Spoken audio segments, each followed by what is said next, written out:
From the heart of Portmore, Jamaica, two young artists emerged at the same time, fueled by hunger, passion, and a dream to rise above the noise. One is a spicy and unapologetic female lyricist determined to break into a male-dominant space. The other, a lyrical mastermind reshaping the art of DJing with every bars he delivered. Spice and Vybz Kartel started their journey separately, but their paths were always destined to cross. All when I night, you feel like sun hot when you come in at the Romping shop. We had that similarity before Romping Shop was born. We used to go to stage show and bust the crowd. Literally like just a DJ freestyle, and I get forward before we even have the name Vybz Kartel and Spice, like before we bust. Wagwan, yeah, I know it's Mlard. This is your first time. Welcome to my YouTube channel. Hit the like button and let's enjoy the video together. So as both artists rose through the ranks of the dancehall scene in early 2000s, their raw talent, work ethic and bold personalities made them impossible to ignore. What made their stories even more powerful is that they weren't just dominating from anywhere. They were both representing Portmore, turning their city into a breeding ground for global talent, and together they would go on to make some of the most iconic dancehall collaborations of all time. Spice and Vybz Kartel music pushed boundaries, stirred controversy, and influenced a whole generation of artists. From chart-topping hits to cultural impact, they didn't just participate in dancehall, they shaped it directly. Today, they are celebrated as the queen and king of dancehall, not because of title given to them, but because of their undeniable legacy they have built through consistency, dominance, and timeless music. This story is about two legends who started from the same place, rose together, and left a permanent mark on dancehall history. Kartel, born Adidja Palmer, began writing lyrics from as early as age 11, inspired by artists like Papa San and Ninja Man. He quickly developed a reputation for clever wordplay and deeply lyrical content. After performing with his group Vybz Kartel, he caught the attention of Bunty, who mentored him and introduced him to the mainstream dancehall scene. Kartel quickly became known for his lyrical sharpness, controversial topic, and fearless approach to address society, sex, politics, and street life. Meanwhile, Grace Hamilton, better known as Spice, was sharpening her craft from a young age as well.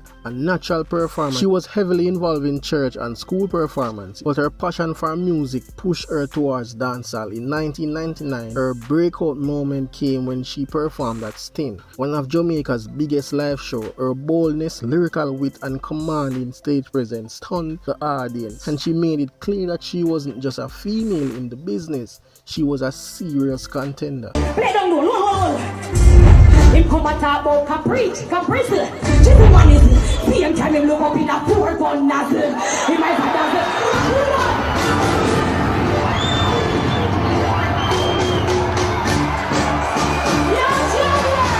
Though they came up separately, they were both fighting the same battles, trying to break through a crowded male-dominated scene, staying true to themselves while carving out a space in a culture that wasn't always welcoming to bold, outspoken artists. Yet, both were unstoppable. They didn't chase acceptance, they forced dancehall to make space for them. As their careers grew, so did their reputation. Kartel became a dominant force known for pushing lyrical boundaries, while Spice began earning the title as one of the most dominant women in the business. Before they even collaborated, they were already stars in their own right.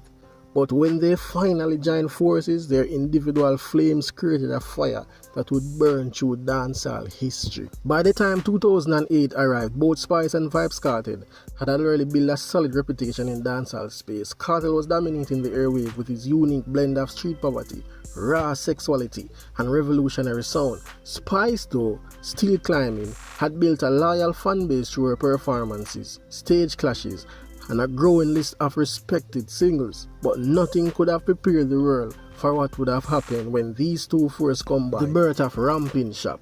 We did a show, and the amount of people that came out to see us in that stadium, Kartel said to me, "No man, we have the same fan base, you know. The man them rate you and the man them love you too, and the girl them love me and the girl them love you too. We have to do a song together." We went back to Jamaica the next day, and called me the next day. My mama find it, you know. Find it. A song that didn't just create waves, it caused a tsunami in dancehall. Built on a sample of Neo's R&B hit singles, Miss Independent, Romping Shop pushed boundaries of sexual expression in Jamaican music. It was bold, raunchy, graphic, and controversial, but it was also a hit. The chemistry between Spice and Kartel was undeniable. The way they traded lines, teased each other, and balanced dominance made it a duet like no other. The song was banned from Jamaican radio by the Broadcasting Commission, but that ban also helped fuel its popularity. Romping Shop became a street anthem, played in parties and mixtape and across the diaspora. The song crossed over to international audiences and even made its way on the Billboard Hot R&B Hip Hop Song chart, a weird fetch for any uncensored dancehall track at the time. Critics and conservative voices condemn it, but the street crowned it as a classic. For the younger generation, it became a defining moment, a signal that dancehall could be raw and still break barriers globally. The success of Romping Shop made Spice a household name and also solidified Kartel as not just a star but a cultural force. Do you know what I noticed? The collaboration also marked a shift of how female artists were viewed in dancehall. See, Spice wasn't just Kartel supporting her, she matched him bar for bar, attitude for attitude, and yeah, we know Vybz Kartel write the song. But she flipped the script on traditional gender role in dancehall duets and set the tone of how women would approach lyrical dominance moving forward. You can check the history. I would say Massacre and Shensia was our last mega hit in terms of duet. You know, the whole dancehall in it. And they weren't as raw as Vybz Kartel and Spice. But do you notice the dominant role that Shensia played? The point is their collab had done more than just create a viral moment. It established a template for modern dancehall collaboration.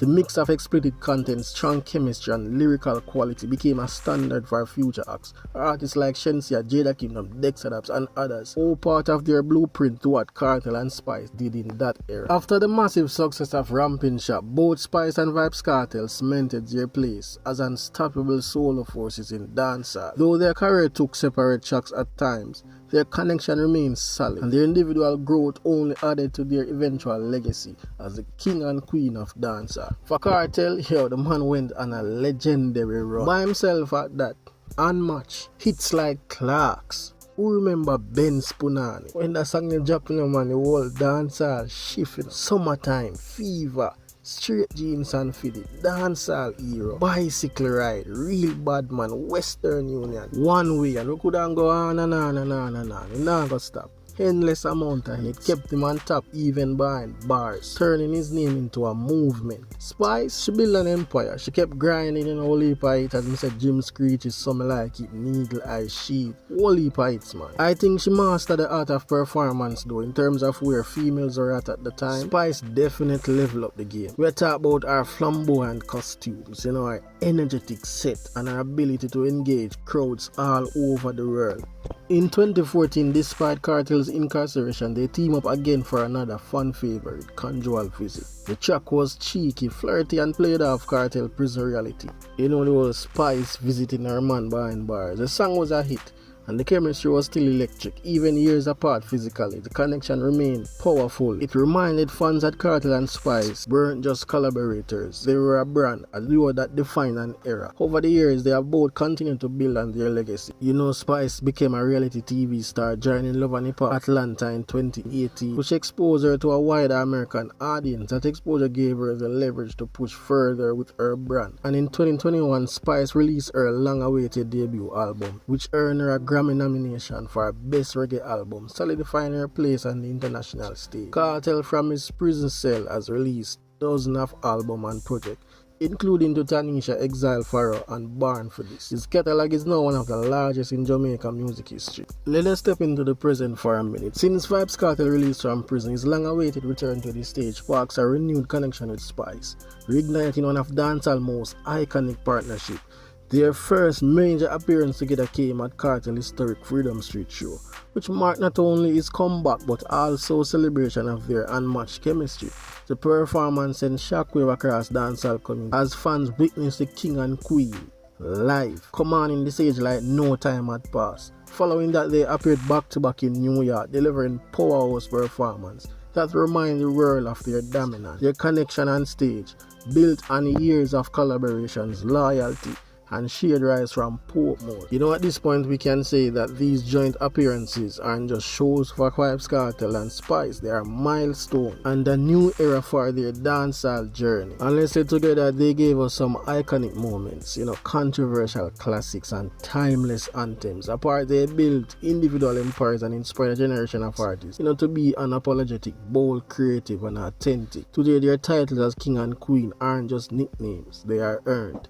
And whether it's 2008, 2025 or 2035, the music, the message and the mark they have left continue to echo through dancehall forever.